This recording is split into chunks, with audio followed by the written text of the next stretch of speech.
اعوذ باللہ من الشیطان الرجیم بسم اللہ الرحمن الرحیم۔ حضور صلی اللہ علیہ وآلہ وسلم ہر بیوی کے پاس ایک دن رہتے، باقی ازواج مطہرات البتہ باری والی زوجہ کے پاس اکٹھی ہو جاتی تھیں۔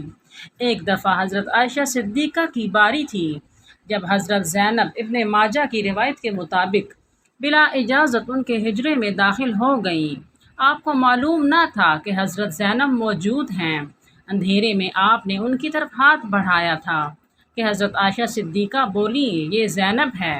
آپ نے ہاتھ کھینچ لیا، اس پر دونوں میں تکرار ہونے لگی اور ان کی آوازیں بلند ہو گئیں۔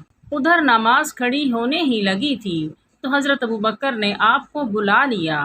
حضرت عائشہ صدیقہ بولی، ابھی نماز ادا کرنے کے بعد میرے والد محترم مجھے خوب ڈانٹیں گے۔ ایسا ہی ہوا۔ حضرت ابوبکر صدیق نے انہیں سختی سے ڈانٹا، تم حضرت محمد صلی اللہ علیہ وسلم کے سامنے اس طرح بولتی ہو۔ ایک بار رسول اللہ صلی اللہ علیہ وسلم حضرت عائشہ صدیقہ کے پاس آئے تو انہوں نے پوچھا، آج کہاں رہے؟ فرمایا، اے حمیرہ، ام سلمہ کے پاس تھا۔ کہا، ام سلمہ سے آپ کا جی نہیں بھرتا؟ مجھے بتائیں، اگر آپ ایک وادی کے دو کناروں پر اتریں، ایک سے گھاس چرا لی گئی ہو اور دوسرے کنارے پر کوئی گھاس کھانے والا نہ آیا ہو، آپ جانور کہاں چرانا چاہیں گے؟ فرمایا، وہ جس کا سبزہ چکھا نہ گیا ہو۔ میں آپ کی دوسری عورتوں کی طرح نہیں، میرے علاوہ ہر عورت دوسرے مرد کے پاس رہی ہے۔ حضور صلی اللہ علیہ وسلم مسکرا دیے۔ شاہ روم مقوقس نے رسول اللہ صلی اللہ علیہ وسلم کو ایک کبتی باندی ہدیہ کی۔ حضرت عائشہ صدیقہ کہتی ہیں کہ وہ حاملہ ہوئی تو مجھے پریشانی لگ گئی۔ ابراہیم کی ولادت ہوئی لیکن ماریا کو دودھ نہ آتا تھا۔ اپنے بچے کے لیے دودھ دینے والی بھیڑ خریدی، جس کا دودھ پی کر وہ موٹا اور سفید ہو گیا۔ ایک دن آپ ابراہیم کو اپنی گردن پر اٹھا کر لائے اور پوچھا، عائشہ، بچے کی مجھ سے مشابہت کے بارے میں کیا خیال ہے؟ میں نے سوتاپے کی وجہ سے کہا، مجھے تو اس سے کوئی مشابہت نظر نہیں آتی۔ فرمایا، بچے کی صحت کے بارے میں کیا کہتی ہو؟ میں نے کہا، جو بھیڑوں کا دودھ پیتا ہو وہ ایسے ہی ہو جاتا ہے۔ حضرت عائشہ صدیقہ فرماتی ہیں، میں ان عورتوں سے چڑھتی تھی جو اپنا آپ رسول اللہ صلی اللہ علیہ وسلم کو ہبہ کر دیتی تھی۔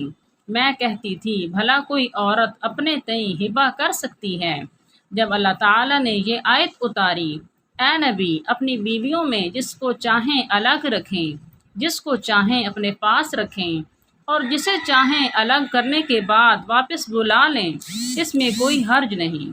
تو میں نے کہا، مجھے لگتا ہے آپ کا رب آپ کی خواہش پوری کرنے میں جلدی کرتا ہے۔ ابن حجر کہتے ہیں، کئی صحابیات نے اپنی جان رسول اللہ صلی اللہ علیہ وسلم کو بخشی، کسی ایک کو نکاح میں نہ لائے، کیونکہ یہ آپ کے منشاء پر موقوف تھا، بشرط یہ کہ نبی صلی اللہ علیہ وسلم اس کو اپنے نکاح میں لانا چاہیں۔ ابن حجر نے حضرت میمونہ رضی اللہ تعالی عنہا کے واہبہ ہونے کو بھی رد کیا ہے۔ المؤمنین حضرت سودا بنت زمعہ نے اپنی باری کا دن حضرت عائشہ صدیقہ کو دے دیا تھا، چنانچہ حضور پاک صلی اللہ علیہ وسلم حضرت عائشہ کے ہاں 2 دن قیام فرماتے ہیں۔ سودا کے علاوہ کوئی عورت ایسی نہیں کہ میرا اس جیسے طور طریقے اختیار کرنے کو دل چاہے، مگر ان میں بھی تندی تھی۔ ایک بار حضرت صفیہ بنت حی اور عائشہ صدیقہ میں جھگڑا ہوا، دونوں نے ایک دوسرے کے باپ کو برا بھلا کہا۔ رسول اللہ صلی اللہ علیہ وسلم نے سنا تو فرمایا، کیا تم ابوبکر کو گالی دے رہی ہو؟ حضرت عمر فرماتے ہیں، نبی صلی اللہ علیہ وسلم کی ازواج آپس کے رشک و رقابت کی وجہ سے روٹھ گئیں تو میں نے ان سے کہا، نبی صلی اللہ علیہ وسلم تمہیں طلاق دیں تو بڑی امید ہے کہ ان کا رب بدلے میں تم سے بہتر بیویاں دے دے۔ تو اسی مضمون کی آیت سورۃ تحریم میں نازل ہو گئی۔ ایک سفر میں نبی صلی اللہ علیہ وسلم کے ساتھ جانے کے لیے حضرت عائشہ صدیقہ اور حضرت حفصہ کے نام قرہ میں نکل آئے۔ رات کے سفر میں گفتگو کرنے کے لیے آپ حضرت عائشہ صدیقہ کو اپنے ساتھ رکھتے تھے۔ حضرت حفصہ کو اس پر رشک آیا۔ انہوں نے حضرت عائشہ سے کہا، تم میرے اونٹ پر سوار ہو جاؤ اور میں تمہارا اونٹ پکڑ لیتی ہوں، دیکھتی جاؤ کیا بنتا ہے۔ رسول اللہ صلی اللہ علیہ وسلم حضرت عائشہ صدیقہ کے اونٹ کے پاس گئے اور حضرت حفصہ کو سلام کیا۔ رات بھر کے سفر کے بعد پڑاؤ کا وقت آیا تو حضرت عائشہ صدیقہ آپ سے دور رہ گئیں اور نبی صلی اللہ علیہ وسلم سے شکوہ تو نہ کر سکتی تھی، اس لیے زمین پر اترتے ہی اپنے پاؤں اصغر گھاس میں ڈال دیے جس میں سانپ بچھو کا بسیرا ہوتا ہے، اور رنج کے باعث دعا کرنے لگی، اے رب ڈسنے کے لیے مجھ پر کوئی سانپ بچھو ہی مسلط کر دے۔ نبی صلی اللہ علیہ وسلم اپنی ایک زوجہ حضرت عائشہ صدیقہ کے پاس تھے۔ اتنے میں ایک دوسری بیوی حضرت زینب نے کھانے پر رکابی بھیجی۔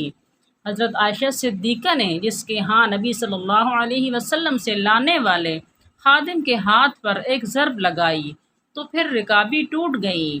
آپ نے رکابی کے ٹکڑے اور گرا ہوا کھانا اکٹھا کیا اور فرمایا، تمہاری اماں ام المؤمنین کو رشک آ گیا تھا۔ خادم کو روک کر اپنے گھر سے نئی رکابی دے کر رخصت کیا۔ حضرت عائشہ صدیقہ رضی اللہ تعالی عنہا فرماتی ہیں کہ ایک رات سوتے وقت میرا جسم آپ صلی اللہ علیہ وسلم کے جسم سے مل گیا۔ آپ صلی اللہ علیہ وسلم نے فرمایا، عائشہ کیا تم مجھے اس رات رب کی عبادت کی اجازت دیتی ہو؟ میں نے کہا، واللہ مجھے آپ کا قرب پسند ہے، تاہم میں آپ کی خواہش کو ترجیح دیتی ہوں۔ پھر صلی اللہ علیہ وسلم نے قیام کیا اور رو رو کر قرآن پاک کی تلاوت کی، یہاں تک کہ آپ کے کندھے مبارک بھیگ گئے۔ پھر آپ صلی اللہ علیہ وسلم بیٹھ کر تلاوت کرتے رہے، یہاں تک کہ آپ کے پہلو آنسوؤں سے تر ہو گئے۔ پھر لیٹ کر تلاوت کی اور روتے رہے حتیٰ کہ زمین تر ہو گئی۔ آپ صلی اللہ علیہ وسلم کے پاس حضرت بلال رضی اللہ تعالی عنہ آئے تو انہوں نے کہا، یا رسول اللہ صلی اللہ علیہ وسلم، میرے والدین آپ پر قربان، کیا اللہ تعالیٰ نے آپ کے آئندہ اور گزشتہ تمام گناہ معاف نہیں کر دیے؟ فرمایا، بلال پھر میں شکر گزار بندہ نہ بنوں؟ اللہ تعالیٰ نے مجھ پر اس رات یہ آیت نازل فرمائی، یعنی زمین و آسمان کی پیدائش میں، دن رات کی گردش میں اہل عقل کے لیے نشانیاں ہیں، جو اللہ کا ذکر کھڑے بیٹھے اور لیٹے اور ہر حال میں بجا لاتے ہیں، اور وہ زمین و آسمان کی پیدائش پر غور و فکر کرتے ہیں اور کہتے ہیں، اے ہمارے پروردگار، تو نے یہ سب کچھ باطل پیدا نہیں کیا، تو پاک ہے، ہمیں آگ کے عذاب سے نجات عطا فرما۔ اللہ پاک ہمیں دین کی سمجھ عطا فرمائے اور ہمارا خاتمہ ایمان پر فرمائے، آمین۔ معزز سامعین، اس طرح کی معلوماتی ویڈیوز اور اسلامی ویڈیوز کے لیے میرے چینل کو وزٹ کریں اور ویڈیو کو لائک کریں۔ جزاک اللہ۔